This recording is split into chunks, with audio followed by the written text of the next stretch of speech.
Thank you. Everybody ready? Ready. Maybe we should just meet in the dark. Joe, tell me when we can go. Yeah? Yeah. Thank you very much. We'll go ahead and call this meeting of the Santa Fe Public Schools Board of Education to order. We will start with the Pledge of Allegiance and salute to the New Mexico flag in English and in Spanish, as well as our acknowledgement of tribal land. I pledge allegiance to the flag of the United States of America and to the republic for which it stands, one nation, under God, indivisible, with liberty and justice for all. Juro fidelidad a la bandera de los Estados Unidos de América y a la república que representa una nación bajo Dios, indivisible, con libertad y justicia para todos. I salute the flag of the state of New Mexico, the sea symbol of perfect friendship among united cultures. Saludo la bandera del Estado de Nuevo México, el simbología de amistad perfecta entre culturas unidas. We acknowledge that our Board of Education meeting is taking place on occupied indigenous land. We acknowledge the Tesuque Pueblo lands and other tribal lands on which we stand. We honor these people, past, present, and future. We acknowledge the history and ongoing colonization of where we are sitting right now in New Mexico and in our country. We acknowledge our own place in the story of colonization. Thank you very much. Moving on to approval of the agenda. Superintendent, do we need any changes on the agenda? Thank you, Board President. There are no changes. Is there a motion? Board President Noble, I have moved to approve the agenda. I'll second. Thank you, Vice President Bozay. Dr. Gonzalez, we have a motion and a second. All those in favor say aye. Aye. Any opposed or otherwise? Okay, we have approved the agenda. Moving on to Roman numeral 2, executive session. Dr. Gonzalez. I would like to move us into executive session where we are going to discuss limited personnel matters, NMSA 1978 10-15-1 H2, board discussion of superintendent performance preparatory to formal evaluation. I'll second. We have a motion and a second. All those in favor of going into executive session say aye. Aye. Any opposed or otherwise? Okay, we will be in executive session.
And watching. Before we go on, I do want to take a moment and just ask for a moment of silence,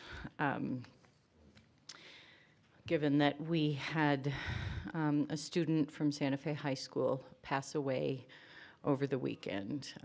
It's been something that's been on the minds of a lot of us, but just a moment to think about the student, the friends, the family, and the community impacted by this.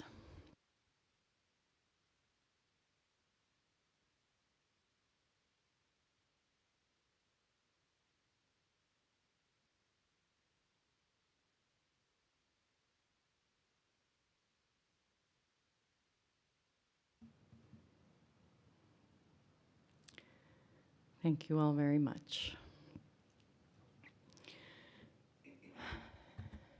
Moving on to Roman numeral 3, our introduction of interpreter. Deputy Superintendent.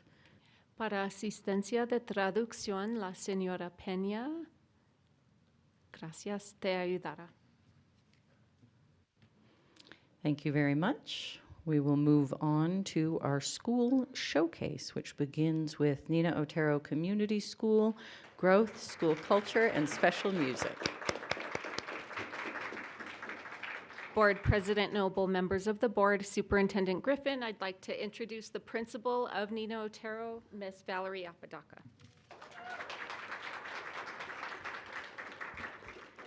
Good evening, Board President Noble, members of the board, Superintendent Dr. Griffin, district team. Thank you for having us here this evening. We are very excited to share a video on what we are proud of at Nina Otero. I created this video so you could get a feel for how we do things, and I also wanted to highlight our incredible staff and amazing school culture.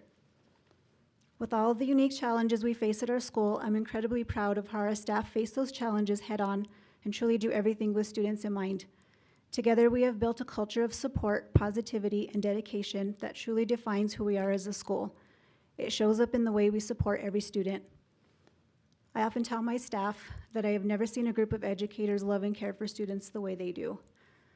Last week at the music performance assessment, our orchestra received excellent ratings, and today our choirs received excellent and superior ratings. Next week, our bands perform at MPA. Something we did this year that felt a little risky was enroll every student, kindergarten through 8th grade, in a music class. It's typical for elementary students to have music, but middle school students, it's usually their choice. This has really allowed us to be able to expand our music program and provide more opportunities for our students. I believe middle school is all about exploring different possibilities. Whether they continue on with music or not, we want our students to have the opportunity to develop not just the musical skills, but the collaboration, creativity, and confidence they can carry with them throughout their lives. Another thing I'm really proud of is the number of legacy students we have at Nina Otero. We found that when students begin their educational journey with us in pre-K, they often remain with us until they leave for high school. 2 years ago, we had our first Legacy Mustangs, 36 students who started with us when the school opened its doors in 2014 and stayed with us until 2024 when they moved on to high school. I believe that is a true testament to our staff, our programming, and our strong community we've built at Nina Otero. I could go on, but my staff can say it much better than I can. So with that said, I hope you enjoy this video.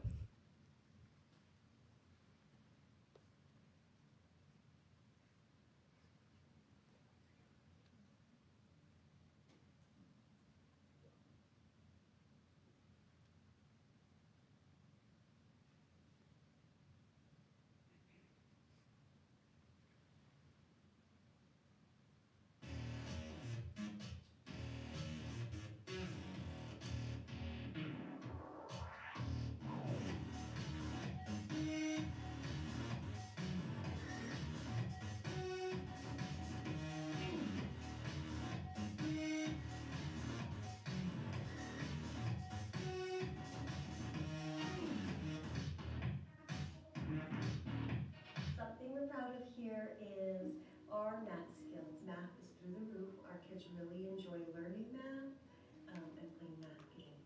It's just the fun activities that we have every day for them. From do nows to song and dance and chants that we do, we make it really fun for the the students, and they seem to really enjoy it. The theme that we are most proud of with pre-K at Nino Otero is our family connection. We also have many repeat families. I'm going on a family that I've had 6 of their students, so that's just an amazing feat that we have here at Nino Otero. And we're very proud of all the trainings that we have. Every single one of us is avid and conscious discipline trained, which is big for our whole team. One thing that we are proud of in first grade is we are proud of implementing AVID worker strategies. This strengthens student engagement, thinking, and collaboration.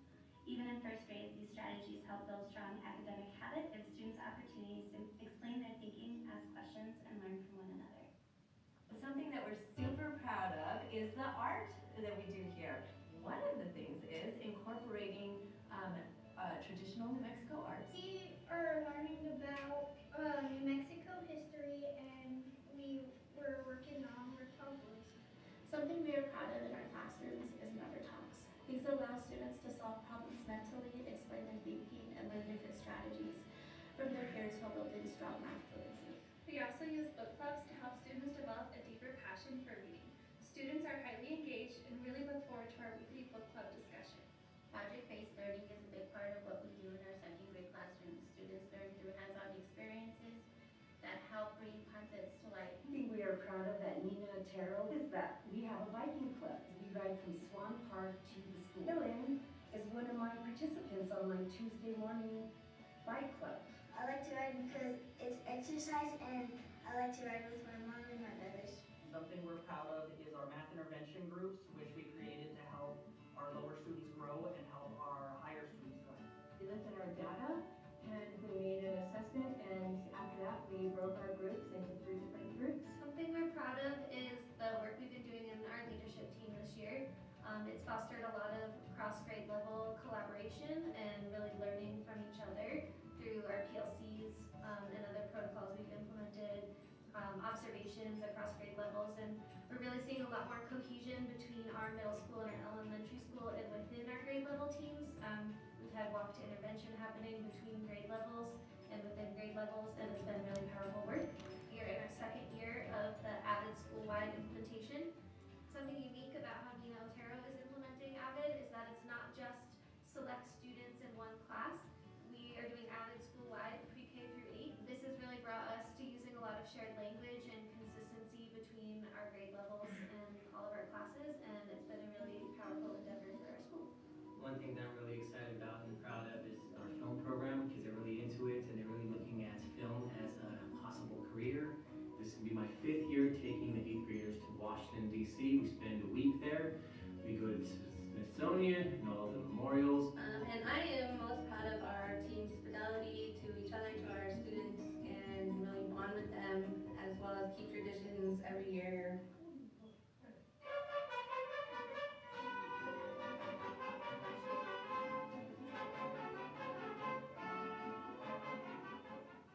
The one thing that we're proud of here at Nino Otero is the opportunity to be able to teach our students music of our culture, música de mariachi.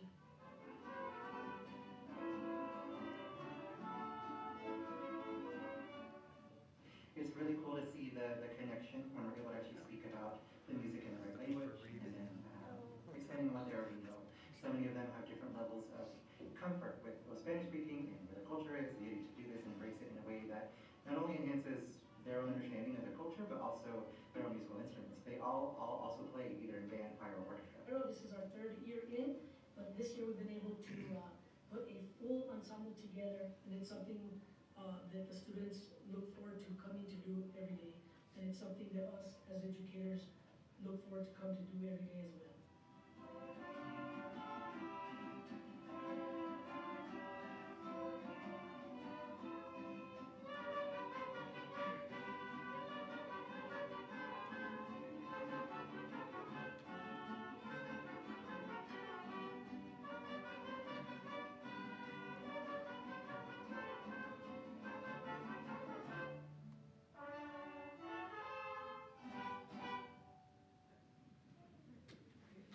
Thank you.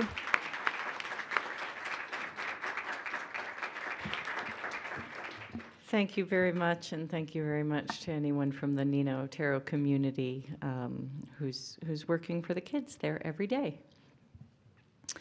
Okay, moving on to item B on our school showcase, we have Nava and EJ Martinez Elementary Art. Ms. Gonzalez. Thank you, Board President Noble, members of the board, Superintendent Dr. Griffin. I am going to introduce Hannah Patrick. She is an arts educator at Nava and EJ Martinez. Hannah has worked for Santa Fe Public School District since 2021, and prior to joining SFPS, she was in various educational roles in the arts as a program coordinator, including at the Georgia O'Keeffe Art and Leadership Program, as a Rhodes Scholar, and as a community outreach coordinator for Tierra Encantada Charter School and the Story of Place Institute. We're very proud that Hannah also earned a Century Bank Teacher of Excellence Award, and last year she won a Partners in Education Teachers Who Inspire Award. So I'm going to turn it over to Hannah, who will speak about Nava and EJ.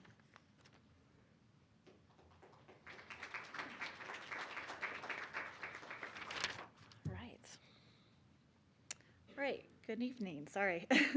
Good evening, Board President Noble, members of the board, Superintendent Dr. Griffin, and members of the community and the district. My name is Hannah Patrick, and I'm an elementary art educator for EJ Martinez and Nava Elementary School. Yeah. When I was asked to present to you tonight, I was unsure what to share about my program that would authentically represent the unique qualities and characteristics of the two schools I serve. It was while reading through an issue of Art Education magazine that I came across a question: why does art matter? This question resonated with me deeply and became the reflective lens through which I conducted my own form of art-based research through observation and documentation during the year.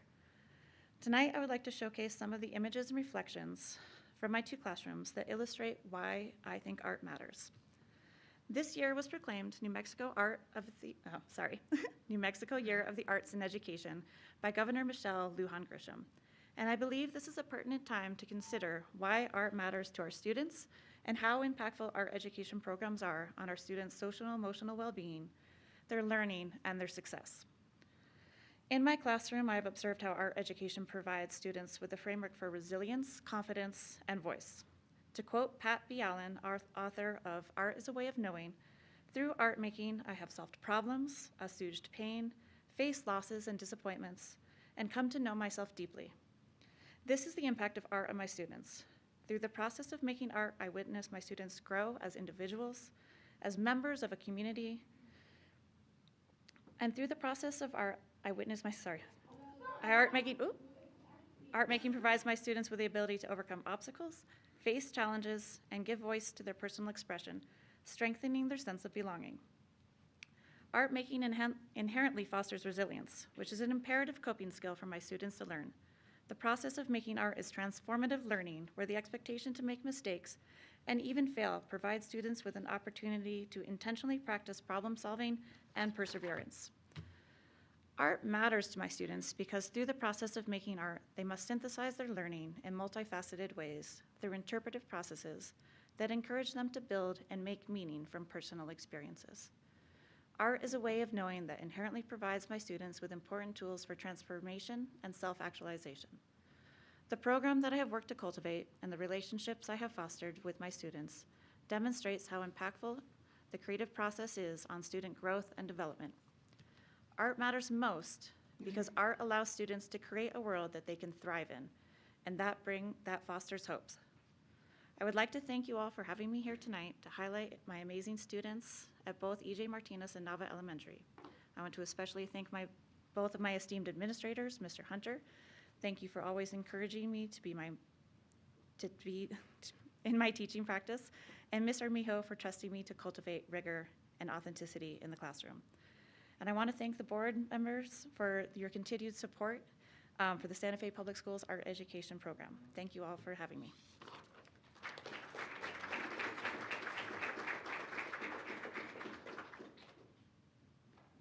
Thank you very much, Ms. Patrick, and for all the beautiful work and beautiful images you showed to us. Okay, moving on to public forum.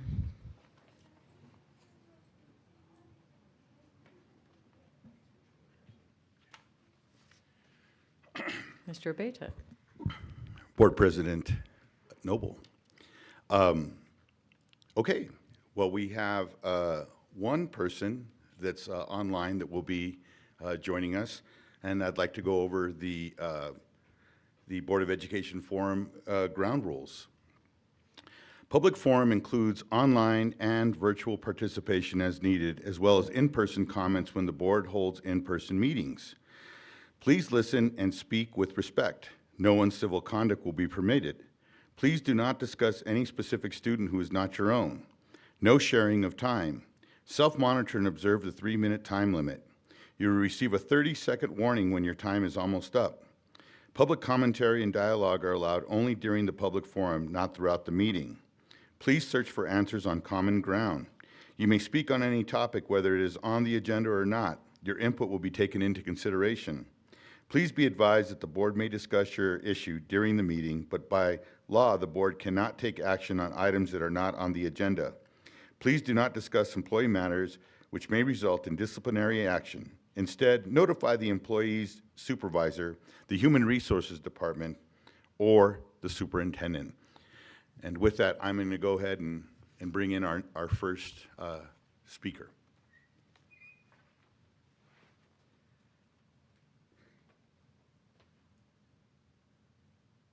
Ms. Squires? Ms. Squires? Yes? Oh, you have 3 minutes to speak? Oh, I had sent an email. I feel like that's enough. I'm kind of shy. Okay, all right. Okay, well then we have sent your email to the board and Great. and they will read it. Thank you. I appreciate it. Thank you.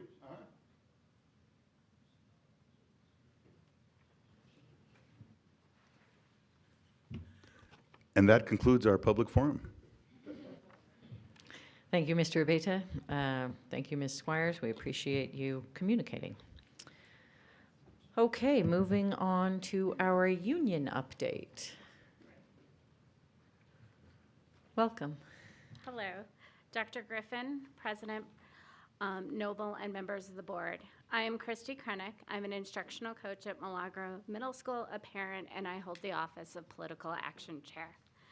First, for our union update, we'd like to celebrate the participation of several of our schools in Read Across New Mexico, and several schools participated in the Film Prize Junior competition.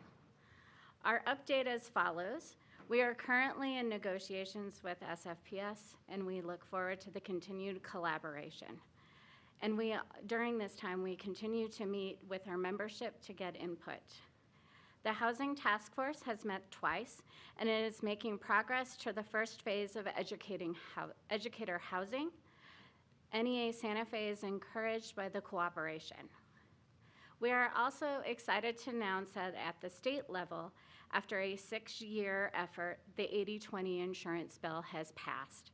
Also, the 1% raises was also passed and signed.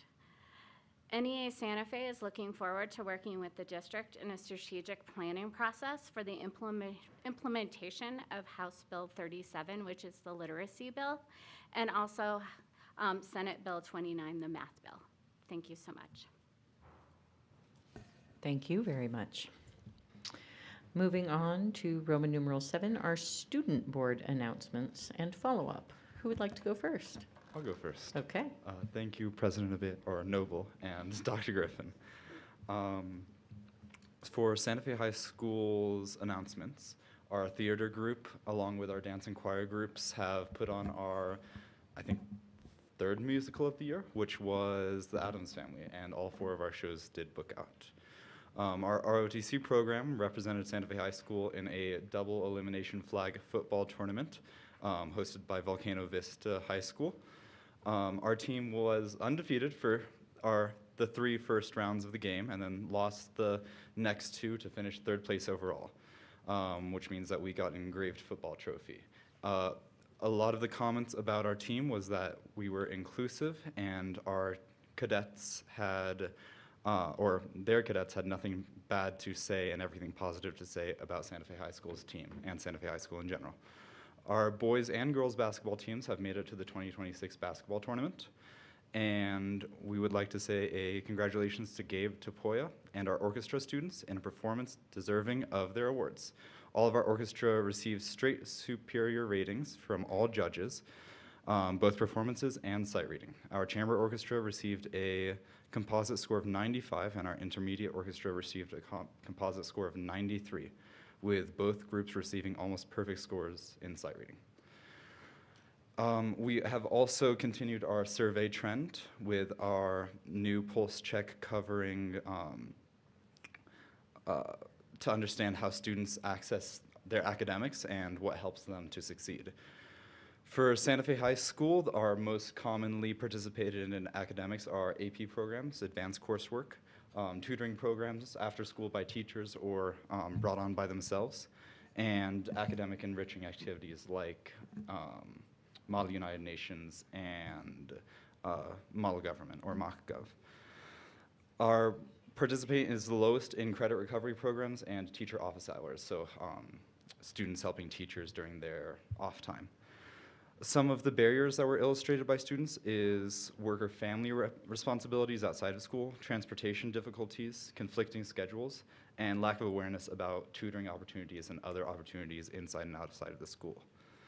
The majority of students reported that access is the main challenge, not availability. They know that there's a lot of availability, they just know or can't access it as well or don't know about these things that we're doing. Some of the largest suggestions that we've had is clearer communication about when and where tutoring is available, more flexible tutoring schedules for teachers and individual tutoring groups, and expanding peer tutoring opportunities sponsored by the school. Furthermore, today we participated in our second leadership program meeting, which encompassed us along with all or student governments from all of the high schools and middle schools in Santa Fe. We were brainstorming another survey to do, and we covered a lot of topics about teacher engagement and discipline. Thank you. On to my schools. Thank you, Superintendent Dr. Griffin and the rest of the board members. At Early College Opportunities, Lanel came to visit ECO seniors about job opportunities at the labs. The recruiting and HR department sent individuals to ECO to provide information about how the skilled trades learned at ECO can translate to a career at Lanel. Lanel plans a follow-up resume application session with students that are looking to join the Lanel team right now after high school. And ECO Student Leadership promoted a kindness campaign school-wide. A kindness tree went up in the ECO Common area, and students were able to take sticky notes with kind words and give them back, put them on basically we took the sticky notes and put them on the little tree. And it was really cool. People got to share their faith and put on like Bible quotes or just motivational stuff. Even I put it on there, put a couple words on there, which is really cool. For Mandela, future cities in engineering competition where teams use the design cycle to build cities. This year's theme was farm to table, and students were challenged to eliminate food waste along the food production pathway. 45 middle school teams from regions around the United States, as well as 5 teams from China, competed at the middle school finals in Washington, D.C. Mandela's team of 8th graders, I do not know how to say any of those names except for Liliana and Shay. I don't even know how to spell that last name. But students they're 8th grade students, competed in the finals for the second year in a row and were awarded an Edible City Design Excellence Award from the American Society of Landscape Architects. 11th graders traveled to United World College Spring Conference at UWC Montezuma February 5th and 6th and attend 2 days of workshops with students from Navajo Prep, UWC, and other IB schools in the region. Sophomore Pascal Hitzman, I'm sorry if I mispronounced your name, was chosen as one of the 4 students in northern New Mexico for a year-long paid internship at STEM Arts aimed at girls involved in STEM/STEAM. And on February 20th, there was a school-wide Chinese New Year celebration complete with lion dancers. Saturday evening, February 21st, our Mandarin teacher hosted a Chinese New Year potluck for good fortune in the Lunar New Year. Mandela hosted Shadow Days for 100 plus new students that will be attending next year. The new student information night on Wednesday, March 4th for parents and students had standing room only in the cafeteria. 250 students out of the 279 scheduled presented their student-led conferences to advisors and parents during last week of January, as reflection is one of the central tenets to the IB Mandela staff works hard to build these skills in students. Please come to Mandela Palooza, Mandela's annual celebration of arts, March 25th from 5 to 7 p.m. And as our impulse check, there were at early college opportunities, there was 130 responses. Common support student participate include advanced coursework, tutoring, and academic enrichment programs. Lower participation was reported in credit recovery, teacher office hours, barriers student experiences. The most common barriers include work or family obligations, transportation challenges, scheduling conflicts, lack of information about programs.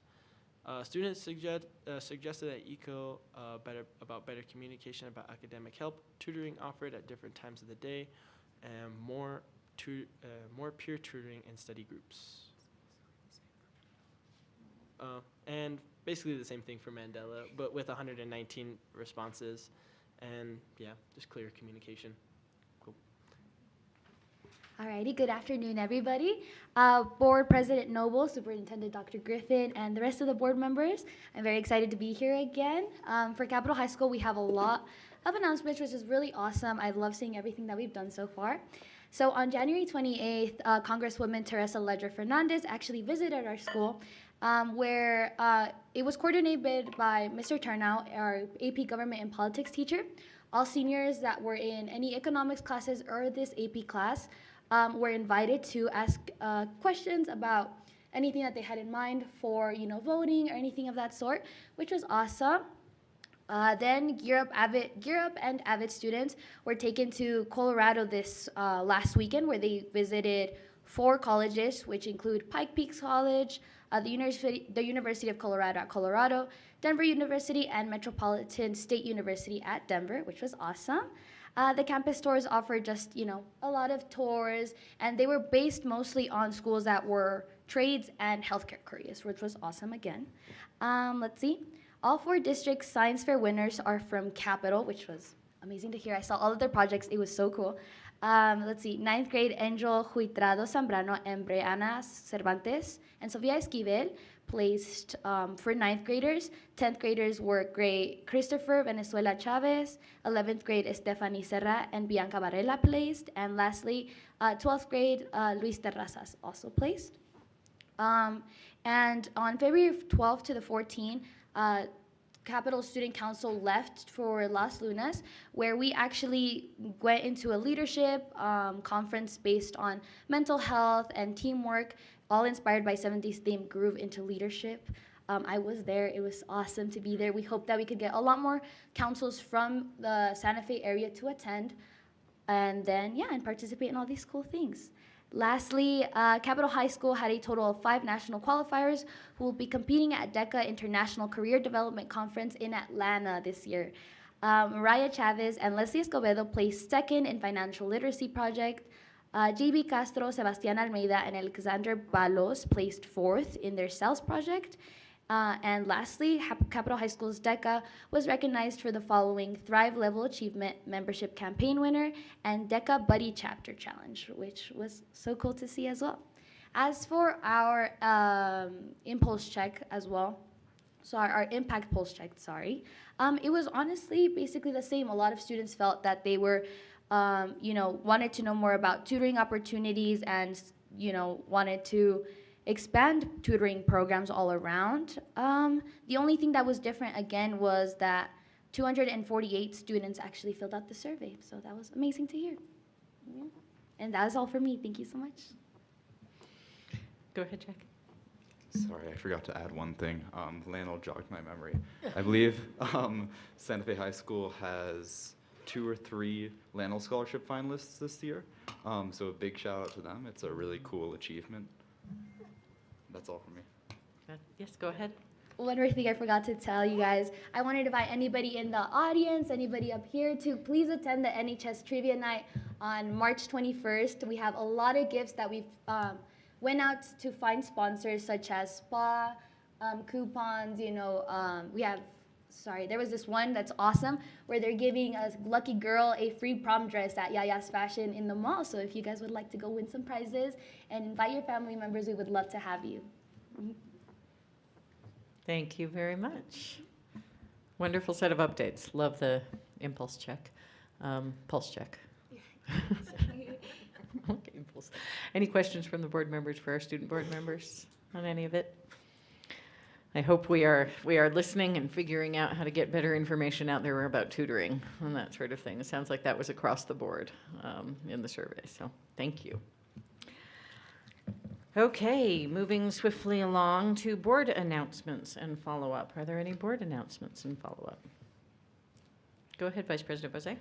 Thank you, President Noble. I just have a couple of things that I want to mention.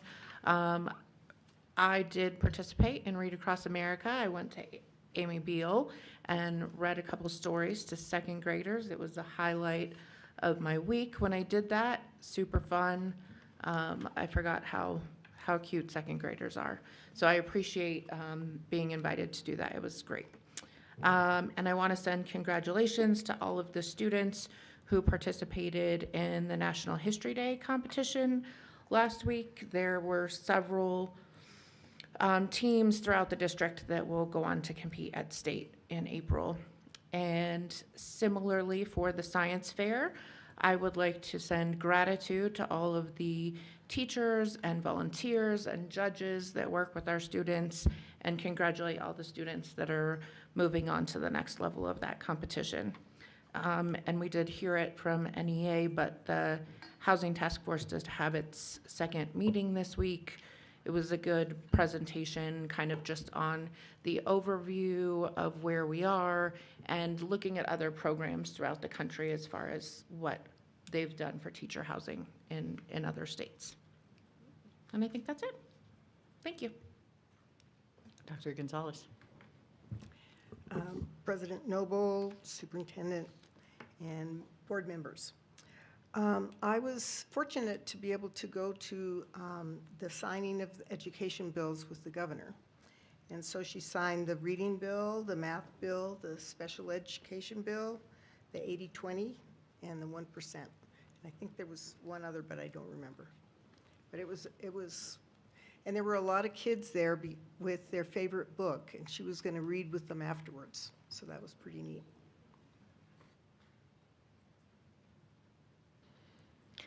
Other board announcements? I'll go ahead, and this is sometimes where we've done updates on audit and CRC, but just to give other board members an update on the audit committee, which met today.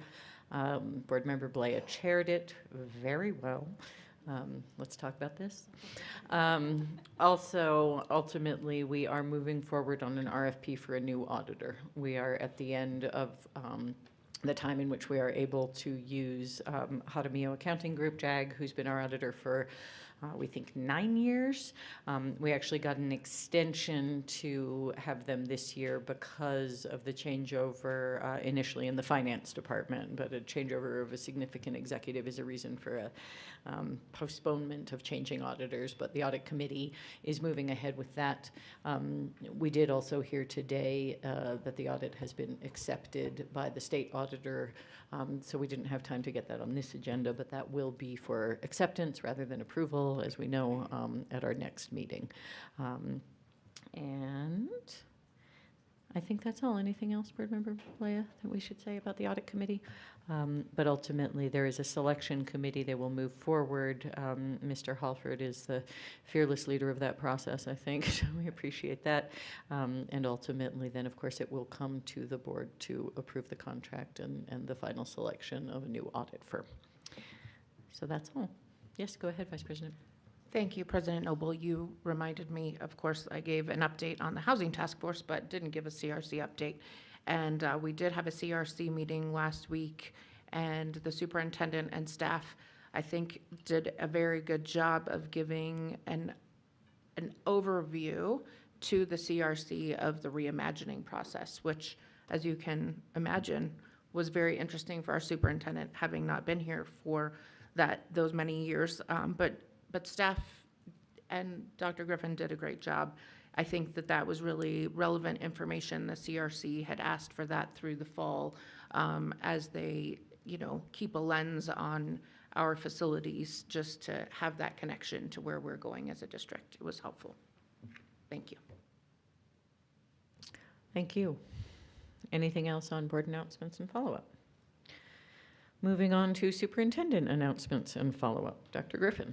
Thank you, President Noble, board members. So just yesterday, the Standards-Based Grading Priority Action Team met for its third meeting and reviewed several challenges with our current practices. These included proficiency skills not always being visible to students, unclear grade roll-ups, equal weighting with unequal scope, inconsistent retake policies, and limited transparency around assessment opportunities. The team also discussed potential solutions. There was a unanimous agreement that the standards movement has helped align teaching and learning across the district, and that standards-based planning and instruction are working well. The ongoing challenge continues to be the grading system in Power School and state requirements for this reporting grades. The team will provide me with a recommendation at our next meeting of whether we should return to a more traditional grading system while prioritizing standard-based teaching and learning, or continued with standard-based grading with several adjustments. If teachers, please share your thoughts with your standards-based grading representative prior to our next meeting. As part of Keeping Families Safe initiative approved by the board in January, the district and NEA have signed an MOU establishing a family liaison support at each site. These existing staff members will be trained to serve as points of contacts for families. The Keeping Families Safe team will update the board on all the initiatives at our next board meeting. A cell phone survey was sent to principals to better understand what support they need from the district in enforcing cell phone policy. I look forward to finding site-based solutions, since addressing challenges at a school level is often the most practical and effective approach. We are also preparing to launch a screen-free competition during our fourth quarter as part of our digital wellness resolution. More details to be coming soon on that. At Chaparral, portables have been ordered and are expected to be delivered by June. We expect work on the HVAC, the turf field, and furniture will also be completed at that time. A possible east wing renovation blueprint was shared with the CRC meeting last week for the Chaparral building, and our facilities and maintenance team will be continuing to develop that plan and bring it back for CRC approval. Last but certainly not least, I would like to invite Dr. Weaver to the podium. Dr. Weaver has led with integrity for over the past 12 years, and he will soon be moving on to serve as superintendent of Lawton Public Schools. The leadership is deeply grateful for his professionalism, his steady leadership, and you probably didn't know this about him, but his wicked sense of humor. He will truly be missed. Members of the team have shared a few words and they'd like to say about him. Brian Kennedy said, "Neil recruited me to Santa Fe Public Schools 6 years ago. From the beginning, his leadership has balanced vision, collaboration, and a clear commitment to the district, Santa Fe community, and students. He always presents himself well, and yet could surprise us with a hilarious story from his colorful past. He will be missed. I'm grateful to have worked with him and learned from him and wish him the best in his newest professional adventures as superintendent." Gary Lewis says, "Dr. Neil Weaver always has an open door.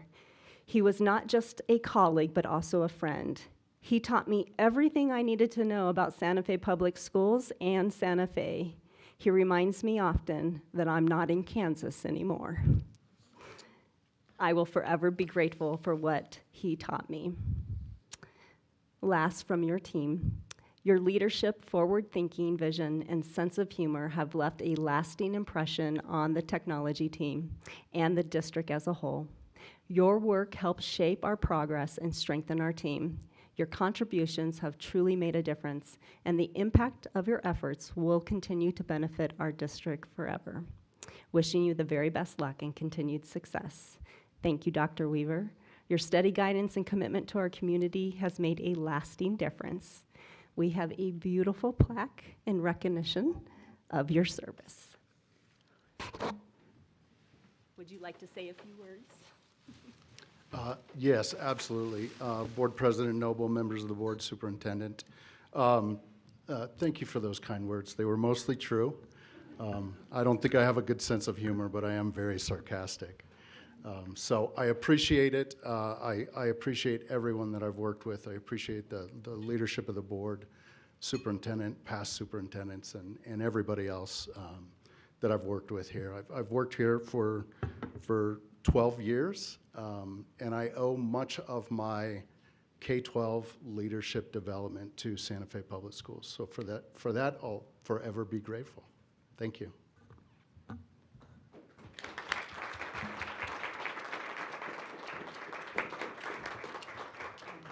Dr. Weaver, I want to also say thank you for all your work, wisdom. I remember when you weren't even a doctor. It's been quite a journey, and I know we are so much richer, safer, more secure, and technologically competent, as well as many other things because of your contributions here. Thank you. Thank you. Can we take a picture with you? We're going to come down and take a picture.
Okay, we'll go ahead and move on. Thank you, Superintendent, to our presentation, FY27 budget preparation, response to the Finance Subcommittee board requests regarding the FY27 budget.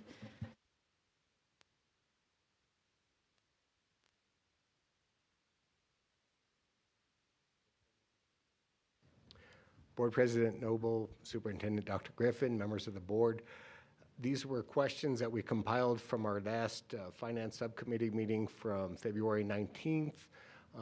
Some of them are questions that are in other areas of expertise, so I'm going to be joined up here. We're kind of tag teaming this with several of my colleagues.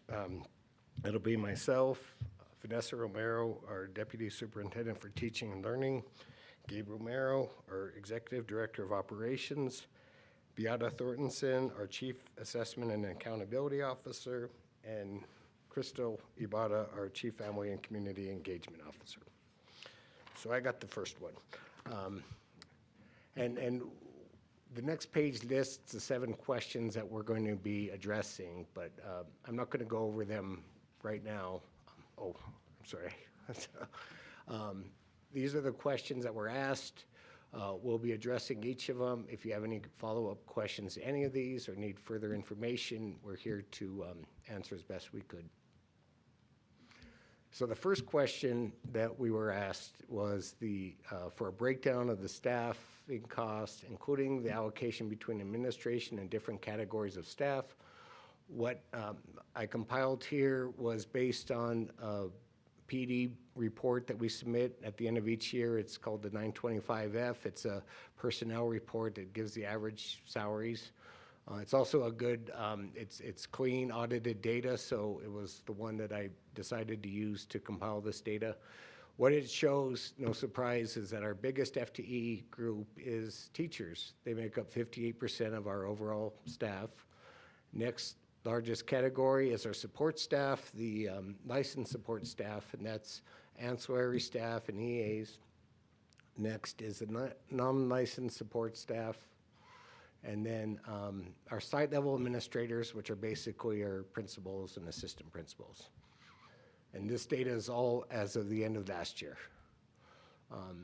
And then I kind of separated, since I think the intent was to compare it with district level administration, and that category made up 7.12% of the overall total. Somewhat related are the salary and benefits that we spend on each of them. The groupings still fall in the same order. Percents are slightly different because of the different salaries. But again, certified teachers make up 64% of our overall staffing budget. And the rest of them kind of fall in line, 12% for the licensed support, 9.4% for the non-licensed support, principals 4.6, and then administration about 9.5. Another question we were asked is for a list of some high priorities, hard to fill positions. What we compiled this based on was the vacancy percent, not necessarily the overall total, but they're both up there for your review. Educational assistants was our biggest hard to fill position. We had a 42% vacancy rate when this data was compiled, which was a couple weeks ago on February 23rd. Educational behavioral health assistants, or EBAs, they're like an EA for special education and some higher need classrooms. That was the next with 37%. There were 38.5 positions that went unfilled or vacant as of that date. Then we have the bilingual teacher positions, SPED teacher positions, and not shown here, we had the counselors as well, which had 5.8 vacancies at that time. All right, so. And next up, I'm going to pass it over to Gabe, who's going to take the next slides. Thank you, Richard. Board members, Board President Noble, Vice President Bose, Superintendent. We were asked to look at how our facilities are used by outside users. So what we're going to look at here shortly just has to do with users that are not school related. They're not school activities, they're not school extracurricular activities either. They're just the users that apply to use our schools outside of school hours and at other times in order to support their clubs, their organizations, and their programs.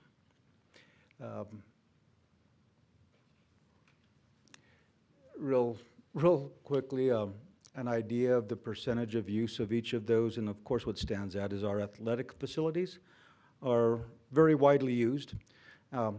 So far this year, we have 226 applications for use at Santa Fe Public Schools, which doesn't sound like a lot, but some of those applications have multiple days. So it'll be for the youth basketball, using a particular gym from November through February, several days a week. So what it comes out to is 1,800 instances, or what we call sessions or events at each of our facilities district-wide. And, and then geographic distribution will be Deputy Superintendent Vanessa Romero. President Noble, members of the board, Superintendent Griffin. Ways we ensure equity across the district includes how we utilize our Title I funds, and these are federal funds that are provided to districts around the nation. And it is based on low-income counts. It's determined by the federal census data that we collect. So we ensure that there is equal access across the district in how we utilize our title funds. This school year, we received $2.7 million, with 1.8 going directly to sites. Our goal is to ensure that every school is eligible to fund at least one FTE at the school site. We have two FTEs at our high schools that are funded by Title I, and we have a total of 20 sites with 19 FTE that utilizes title funds. The benefits of this, of course, includes we're trying to share with all of our sites, and by funding FTE, it alleviates the burden, administrative burden from sites. I do want to share, I did skip one. All schools operate school-wide programs, so there's a difference between targeted and school-wide. We use these funds to have an instructional coach or to fund libraries. If we utilize targeted programs, those funds would directly have to support only those students. So the benefit is that we're creating access and equity for all of our kids. Some facts about Title I fund requirements are that the funds we must fund all schools above 75% poverty and flow at least 50% to the school sites. And I'll reference to the first bullet, we flow over 63% to our school sites. And once again, I said, we have school-wide programs, not targeted programs, to ensure that we're supporting more students. This is just, of course, a breakdown of our budget.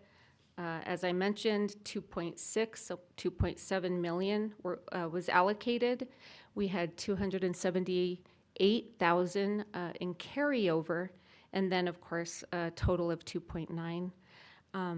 This also includes indirect funds, and this, of course, is for operations and accounting and just the overhead of costs for the grant. District FTE, to give you an example, it's not listed here, the amount is, but some of the positions are, of course, to pay for Ryan Cooper, who is our federal programs coordinator. We have 2 reading specialists. We have an instructional coach, a coordinator of instructional services, And then we braid some of our funds. We have a secretary in our language and culture department. 25% of her salary is title funds. And then we also have a CTE coordinator, and 75% of his salary is from Title I. We also provide $158,000 to our Adelante program, which is out of student wellness. And we also have our Parent Academy, and this is run through Crystal Ibada's shop. They survey all of our families to determine what our parents want, and from there they design the sessions and the programs, and it includes computer skills or ESL classes or supporting our parents with their GEDs. And then, of course, our site allocations is $1.8 million. We also provide site parent engagement funds with a total of $26,000. And then our summer programs and credit recovery are $109,000. And then this next slide just ranks all of our schools, the total enrollment, the total poverty count at each school site. So for example, you have Salazar, their enrollment is 266. Based on the federal census data, there's a poverty count of 175 students. And then from there, they allocate $560 per pupil. So their allocation is $98,000. So it ranks all of our schools by grade levels. We have our K-5, K-6 band. Our K-8s are listed also, our middle schools, and our high schools.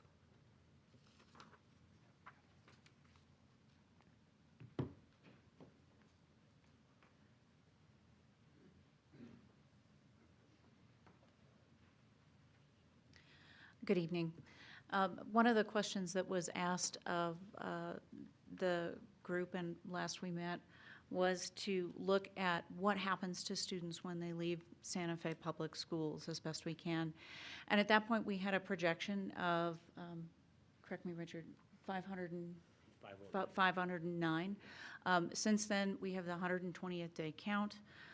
It does look like we are a little bit higher than that projected 509, and our average looks like to be about 529 students so far. But we were asked to get a sense of what happens to students when they leave us, where do they go? And so I undertook a study combining a few pieces of information. When students transfer out of the district, we ask them for information. Where are you going? Where can we send transcripts? Those sorts of things. Not all families complete that information. So we used that as a starting point, and then I was able to partner with the Public Education Department for those students that we didn't have any information to see if those students re-enrolled in a New Mexico public school or charter, and we were able to find outcomes for an additional 300 students. The numbers that I'm going to put in front of you are larger than the 500.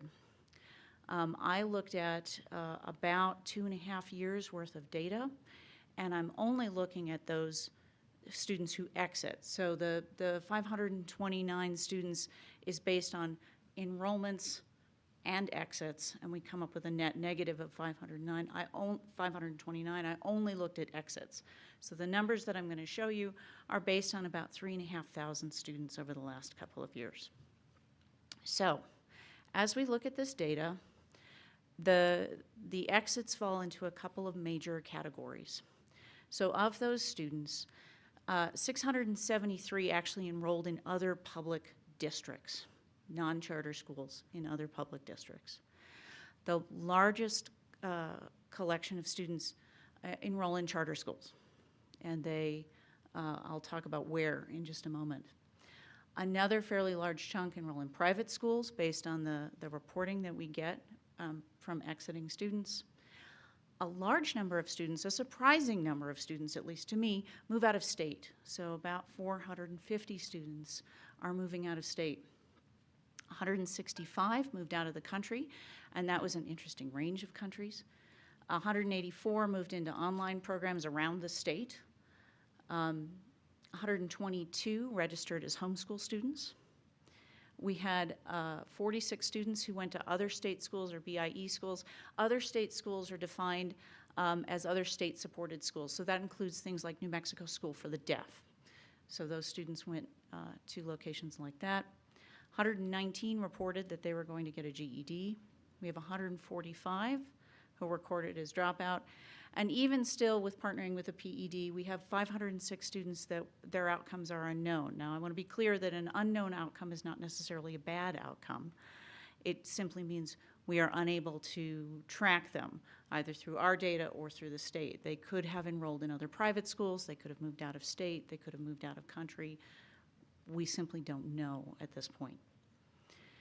When we look at sort of where they go, what was super interesting to me is looking at the between district transfers. So where do students go when they transfer to other schools? The biggest place where students transfer is APS. The largest number of students go to Albuquerque. The second largest group go to Rio Rancho. But I was also fascinated to see that we have a significant number of students going to Española, Pecos, Los Alamos, and also Las Cruces. So there's this real kind of movement around the middle Rio Grande Valley of students, both north and south, and I found that incredibly interesting. When we look at where students go to charter schools, they stay local. The vast majority of students stay local, with students transferring to Monte del Sol, to Thrive, Turquoise Trail, the master's program, Tierra and Cantata, and New Mexico School for the Arts.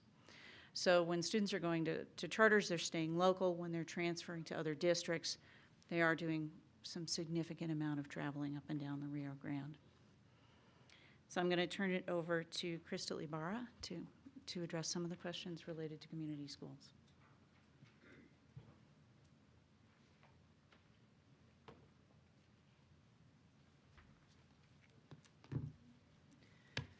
Good evening, Board President Noble, Superintendent, members of the board.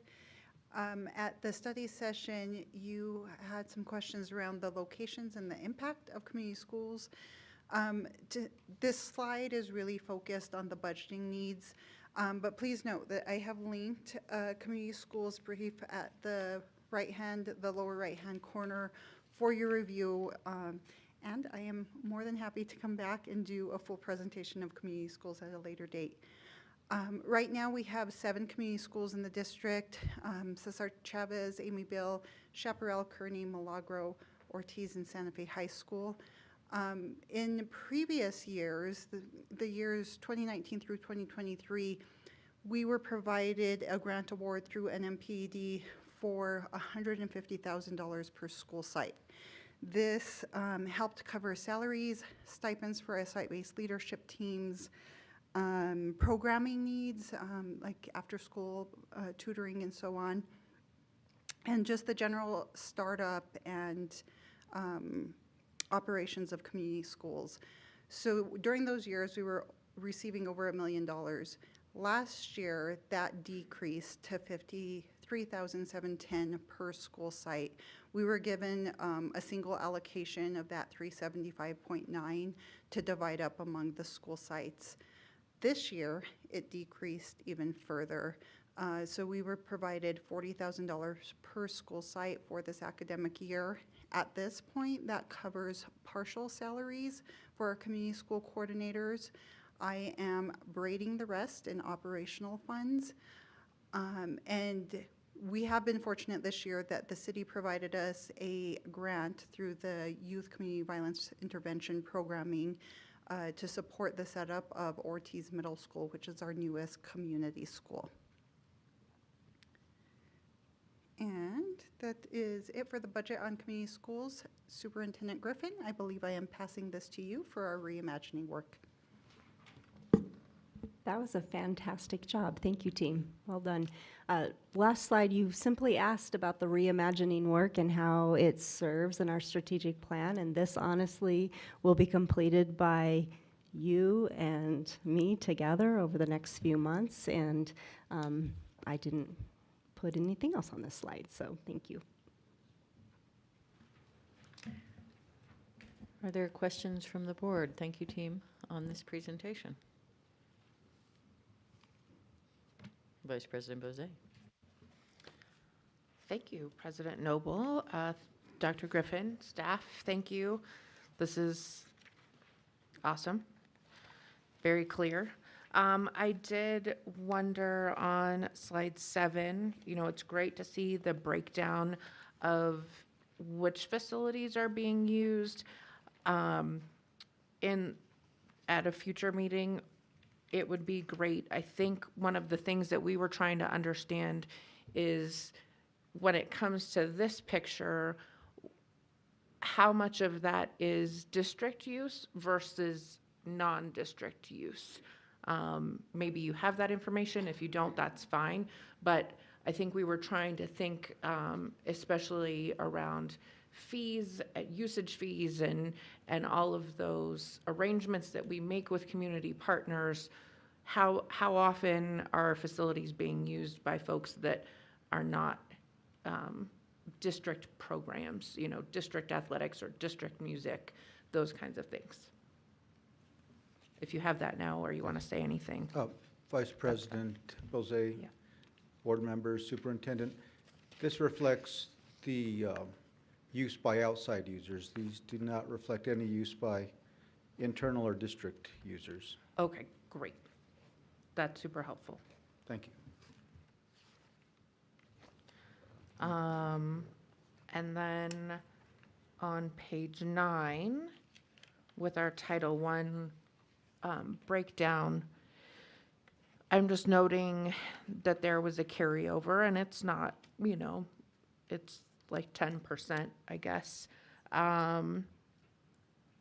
Is it ideal on an annual basis to have carryover, or are there things like when you have a carryover, do you look and say, what impact could that money have if we were spending it on an annual basis? Vice President Bozay, yes. That carryover, we look at that, and then it does go directly to school sites, or it's utilized for summer school programming. Okay, cool. I think that's it for me. Thank you. Go ahead, Jack. Thank you, President Noble and Superintendent. I just had a quick question about slide or page 7 again. Is there a difference between classroom and classrooms?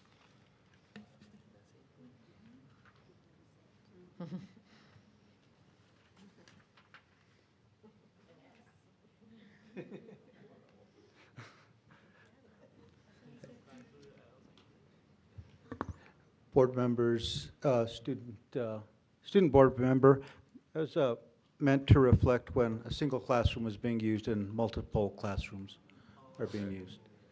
Thank you.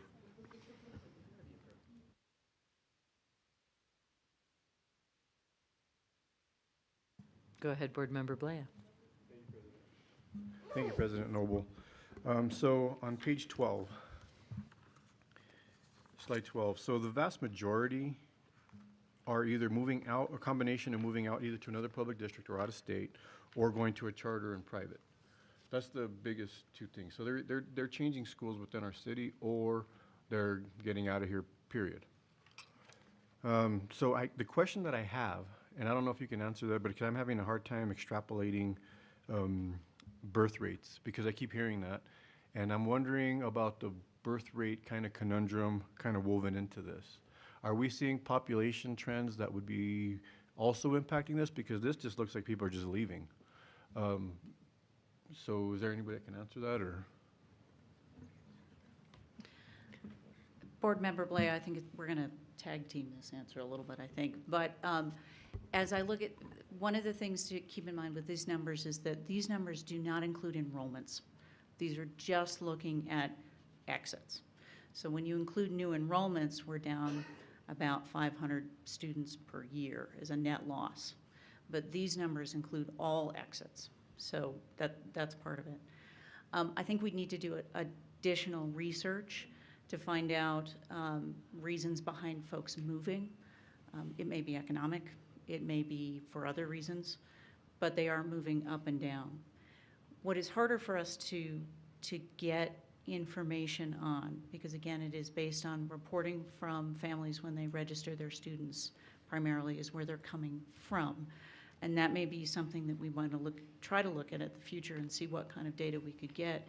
I am personally curious to see if that movement along the middle Rio Grande works both ways. Okay. But that would be future analysis. Yeah, follow-up question, if I may. Also, when I look at that, you speak about the top between district transfers, and you did allude to the fact that it's on the Rio Grande Canada Valley. All of these districts, with the exception of maybe Los Alamos, have a lower cost of living, and in my opinion, more job opportunities. Maybe not Espanola so much, but people can drive 20 miles either way. But I think the key thing that we need to look at is as we talk about future is why this corridor is more appealing than Santa Fe, and if it's something that we could correct, because it feels like with the two biggest things being people just bouncing out to other places, that's something that we can kind of work on. Board Member Blea, I think that's a great point. One of the outcomes of this work that I'm excited about the potential of is conversations with the Public Education Department around doing this data study statewide and getting a sense of what are the patterns of movement. The Public Education Department is interested in trying to determine if there's some predictability to that movement over time. Now, that study may take a while to materialize. It's largely dependent on the department's manpower and work schedule. But that is something that I have expressed interest in helping them think through, because I think it would be really interesting at a state level to sort of understand where students are going and then get a better sense of why. Perfect, thank you. And one last follow-up, kind of, I know that in various, updates and discussions, I think that this information here about the movement along the corridor, I think this data really should be shared with our city officials to kind of say, hey, look, this is not just a schools thing, it's a very much a community thing. And so somehow we should get this information over to our new mayor and our new administration, because this is a bigger issue than just schools. But thank you, President Noble and Vice President Bose. I would, again, argue it's a housing issue. Go ahead, Vice President Bose. Thank you, President Noble. Because you brought up the birth rates, we have that data from our facility master plan that was done last year. So, perhaps Dr. Griffin could have staff send that to you. But it's super, it's really detailed. It looks at past 15 years and predicts into the future. So that I think is really helpful. And I would just add that in addition to sharing this with the city, which I think is a great idea, also with the county, because I think that it is economic. I think it's both housing and job opportunities. And if we don't have those things, people are going to leave. Mm-hmm. Thank you. Thank you. Thank you, Vice President. And on this one, obviously, I think housing is it's so big. And it has been foundational for a number of years, the cost of housing in this community. We've also talked about, and there has been little legislative appetite for limiting charter schools when you have a certain number of charter schools or a certain number of seats in a population, but Santa Fe is very high on the charter schools. And this is striking to me because that to me is the easiest place we could perhaps sharpen our pencils and make sure that we're clear on the offerings of the Santa Fe Public Schools, because those folks are staying here, they are living here, as Ms. Thornton, pointed out, that they're here.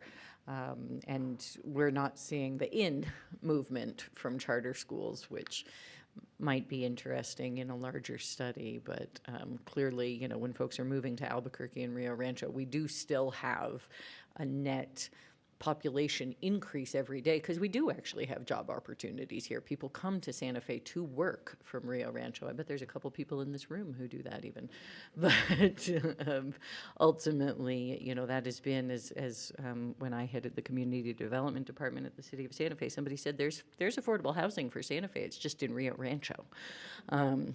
And so yeah, the housing price issue, and how we do that and how we tackle it, obviously, we have rolled up our sleeves, and for the first time, this organization is working on really direct involvement there, which, you know, to me is sort of the point that we've reached on that. But the charter stuff's very interesting as well. Yeah, go ahead. President Noble, I know that we had talked a little bit at the Finance Committee meeting as a whole about marketing efforts. Is that something that we're still interested in doing, or? Personally, I think it's sort of appropriate for the budget conversation. I mean, we did get a grant from a private philanthropic partner, specifically coming out of reimagining with the middle school decrease in enrollment that we see in our population there, to focus on marketing our middle schools. And again, you know, this year we did see a headline in the Santa Fe New Mexican that Milagro had a waiting list. But, you know, it's certainly something that, you know, we can and should talk about. Go ahead, Vice President. Thank you, President Noble. Yeah, I just agree 1,000% on this charter school piece being where we can make the biggest impact. And loving data the way that I do, I mean, I'm curious, do these kids come back after a certain amount of time? And thinking about the impact, you know, the reasons why they're coming back and the impact that has on our district scores, if different schools have different levels of rigor, and how we're really supporting students with the best. And that's all of us. That's public schools and charter schools. I think that that rigor and those standards really need to be there, and that's a concern that I have as students move back and forth. Thank you.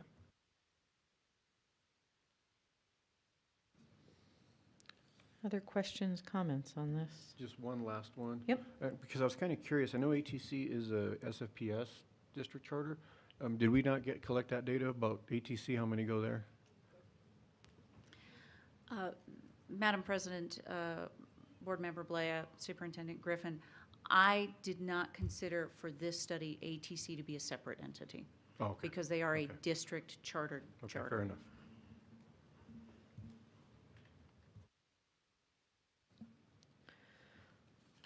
And I just had a question on pages 3 and 4. 3, we're looking at the number of FTEs here in terms of our breakdown, and 4, we're looking at the costs, salary and benefits. So that's just everything on those, correct? Yes, that's correct. Okay. Any other comments from the board? There's a lot to digest here, and some of it, I think, very much met the questions and intention. I don't know if there were other pieces that were sort of missing in terms of the information and the questions that were presented. If there are any follow-up requests, given this information, and of course we can always digest and take a minute. Okay. Anything else on this presentation? Student board members, you good? Okay, we'll go ahead and move on to our action items. Action item A is to authorize the board president to make pre-hearing procedural rulings in consultation with legal counsel, in this case our board legal counsel, on behalf of the board in possible employee discharge hearing. Just to say that's, you know, I think we found a date and a time for this possible employee discharge hearing. But as I understand it, there are other pre-hearing procedural rulings or decisions that need to be done sort of in consultation with the lawyers, both the one that's representing us, in this case our board counsel, and the one potentially representing the employee discharge hearing. So this is to basically allow me to work on these things so we don't have to keep coming back to a board meeting. Yeah, go ahead, Board Member Abeyta. I'll move to authorize the board president to make pre-hearing procedural rulings in consultation with legal counsel on behalf of the board in employee discharge hearings. I'll second. Motion and a second. Any further discussion? All those in favor say aye. Aye. Any opposed or otherwise? Motion carries. Thank you. Moving on to the consent agenda, we have our budget adjustment requests and our minutes from February 26th. Are there any questions or anything that should be pulled off in terms of the budget adjustment requests or corrections to the minutes? And if not, is there a motion? I move approval of the consent agenda. Thank you, Dr. Gonzalez. Is there a second? I'll second. Thank you, Board Member Blea. And we have a motion and a second. Any further discussion? All those in favor say aye. Aye. Any opposed or otherwise? Motion carries. Moving on to the second reading and approval of amended policy 405, special education services. We did the first reading, of course, at our last meeting. I don't know if there's any further discussion or questions from the board. And if not, is there a motion? Move for approval. Thank you, Board Member Beta. Is there a second? I'll second. Thank you, Vice President Bozay. Any further discussion? All those in favor of approving our second reading and approval of amended policy 405, special education services, please say aye. Aye. Any opposed or otherwise? Motion carries. Thank you very much. Moving on to item D, Resolution 2025-2026-14, declaring supply assets surplus. Superintendent, will someone talk us through this? I think it's fairly straightforward. Dr. Weaver? Good evening once again, Board President Noble, members of the board, Superintendent.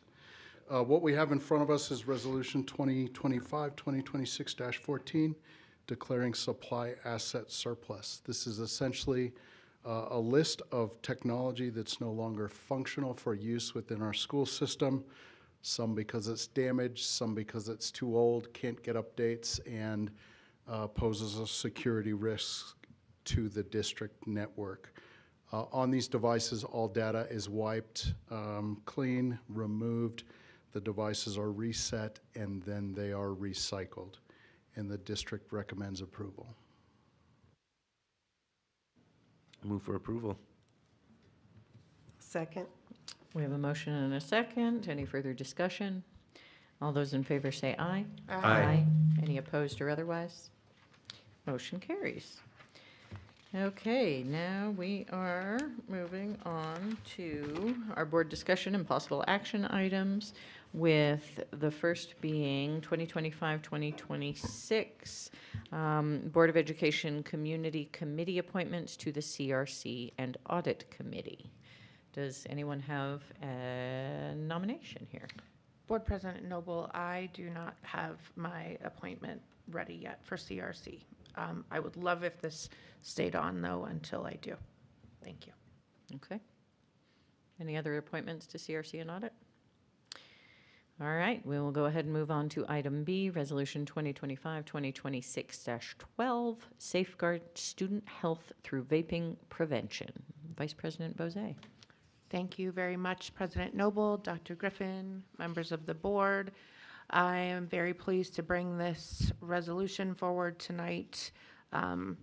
We've been working on it for a long time, and it's kind of had some fits and starts, and here we are. I think, kind of pushed over the finish line. We heard some students recently who had been doing some vaping prevention at Capitol High, and that was maybe the last little missing piece that I needed to say, I really hope with this resolution that we are utilizing student voice to help with peer prevention, which I think will ultimately be more successful than adults shaking their fingers at people. But we have an incredible resource in our Office of Student Wellness, the school nurses.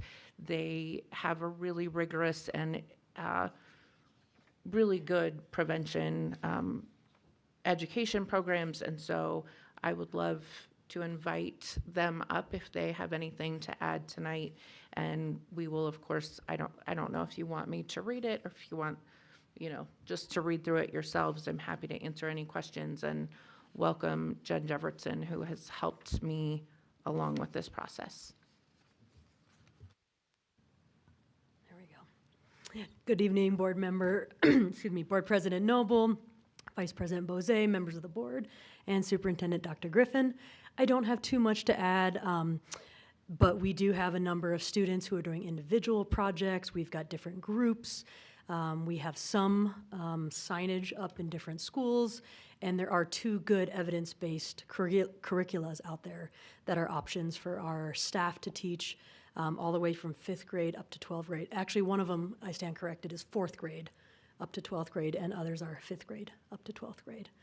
I don't have any more to add, but I can stand for questions if anybody has any. And excuse my voice with the, it's called juniper voice for me. Yes, it is juniper voice. And just, just to lay the foundation that as a nurse, student health and wellness is something that I think about a lot. Having 2 students in high school, I hear a lot about their exposure to vaping, both on campus and in their social settings. And I know, because I worked in oncology for 15 years, what a risk this is to student health later in life, and that marketing is such that it's easy and appealing to young people, and it's really, really important that we are all clear on where we stand on that and empowering students with accurate information so that they can navigate these situations when they're encountered with them. Thank you. Any questions? I guess I would say I love this. I appreciate the work. I appreciate your leadership, Vice President Bozé. I appreciate all that the Office of Student Wellness is doing on this. Have we ever done a resolution on this before? We have not, but I have been talking about it. Okay. There's a tobacco resolution. I have been talking about this for quite some time, so here it is, finally. Well, that brings me just to my other question, just because it's occurring to me. Now therefore be it resolved, at the beginning of the therefore be it resolved part, that the SFPS Board of Education reaffirms its commitment to continue to enforce the tobacco-free schools policy. And I think it's embedded here, but I guess my question is, should we add the word cannabis somewhere? Because, that's what I hear about a lot of vaping happening. And I think it's sort of inherent here, but I just, when you read it. I'm open to that, absolutely.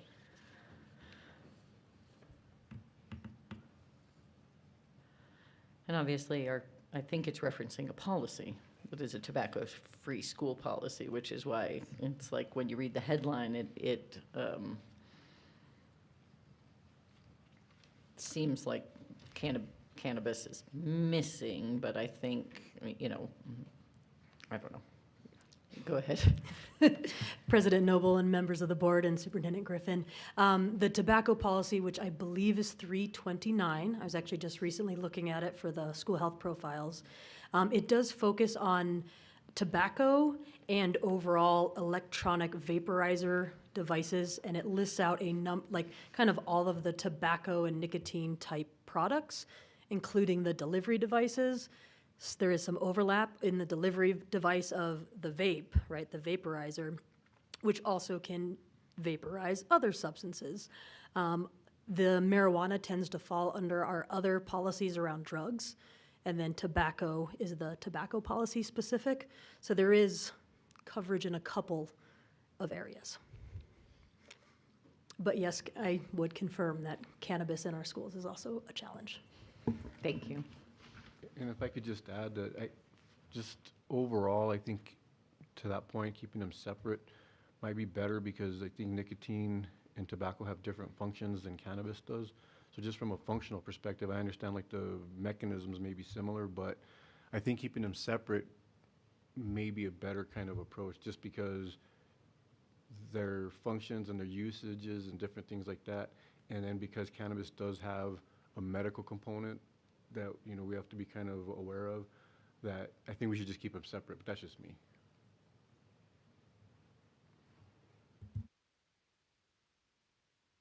You want to work on a cannabis resolution?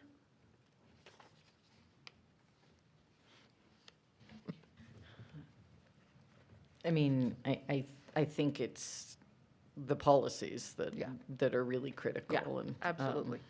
I would love to hear, and again, it's just, to me, when I think about vaping, that I want high school kids not doing. Yeah. That's a part of it. Any kids. Anyway, I don't know. I would love to hear. I see our student board members distinctly not raising their hands, but I'd love to hear from any of you if you have thoughts on this resolution or want to share anything about your experience and what you see. Yes, please.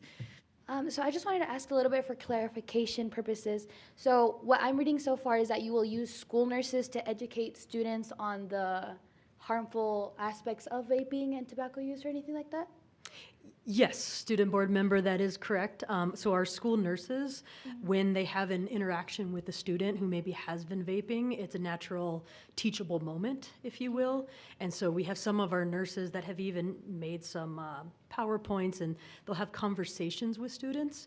The overall education of the curricula that I would love to be taught more is through a variety of different sources. It could be a school nurse, it could be a health teacher, it could be a classroom teacher.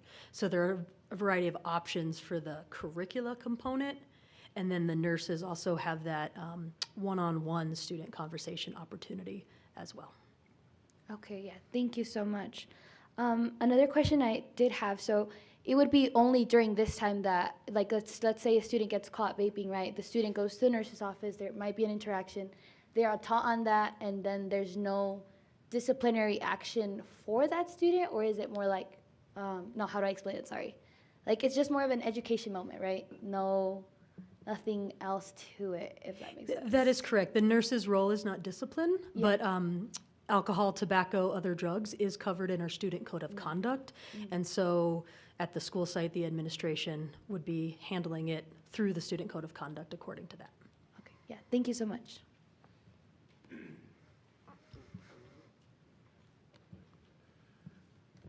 I just want to clarify that that most of the time that these kids do start vaping is outside of school, mainly through peer pressure from probably other students outside that are their friends.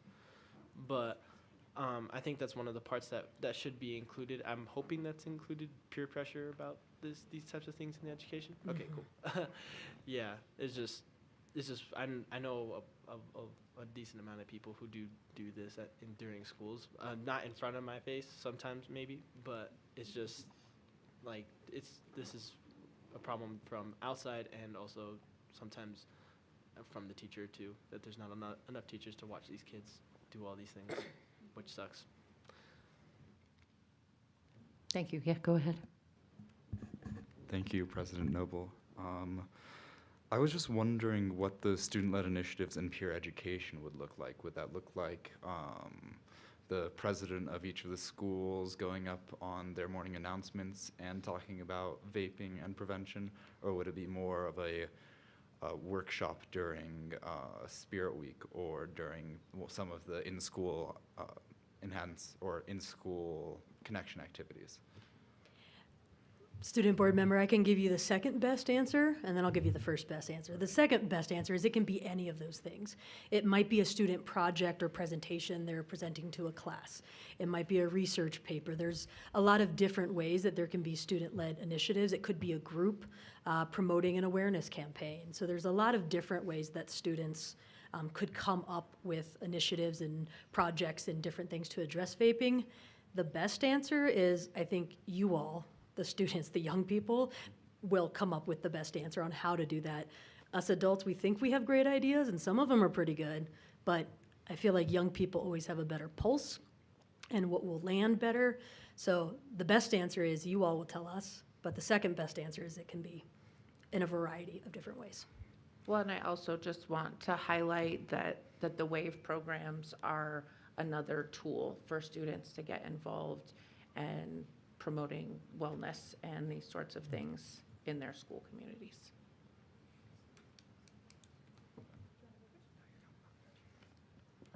Yeah, thank you so much. I also wanted to reiterate that although I do think this is a good idea as a student board member, I know a lot of times presentations, posters, student-led initiatives won't get far along.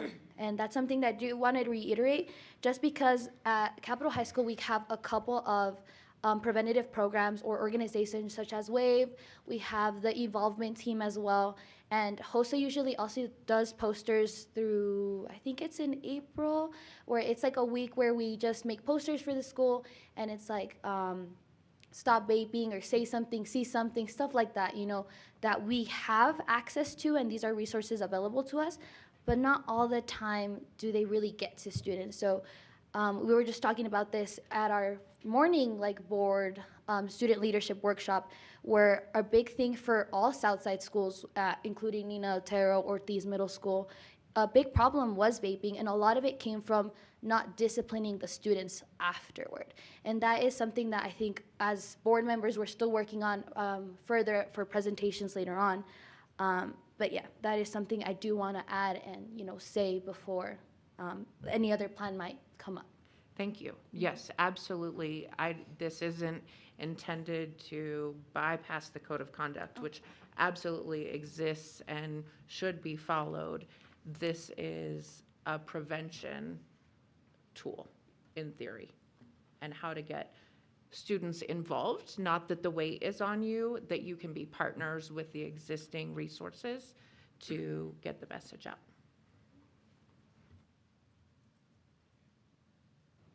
If I may, I'd like to add on to that.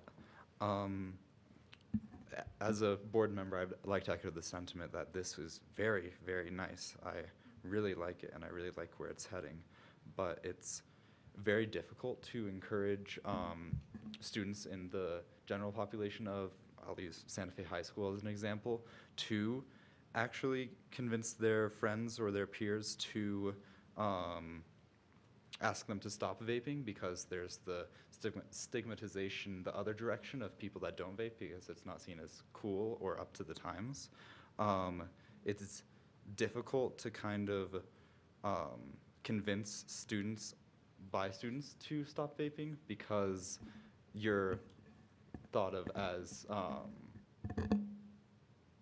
I can't find the word for it, as not in with the times if you do that, or you're thought of as a teacher's pet. And vaping is an addiction. It's a nicotine addiction, and I think it would be very difficult to prevent students from doing that, even if there were enforcement activities, because it is an addiction and it's really hard to quit something like that, like nicotine. I mean, an example of this is cigarettes, which is shown to be very detrimental, and people still do it knowing the health connotations of lung cancer, oral cancer, that sort of deal. So, thank you. Absolutely. Thank you for bringing that forward. And I think that really was the motivation behind this work when I started it, was knowing all of those statistics, which are outlined here, and what can we do to stop it before it starts. It's not meant to have students be policing each other. It's meant to prevent, because then we're not in that situation. And it won't be 100%, nothing is 100%, but we also can't do nothing.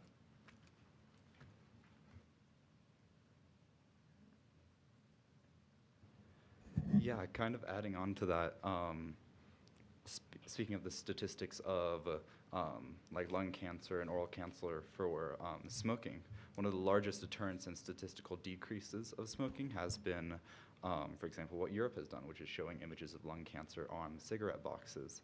So as nasty as it may seem, if you were to educate students on the new studies that are coming out that show that vaping causes gum and oral cancer, as well as recessed gums, yellowing teeth, that sort of deal, I feel like it'll have a greater impact just from the fear of it.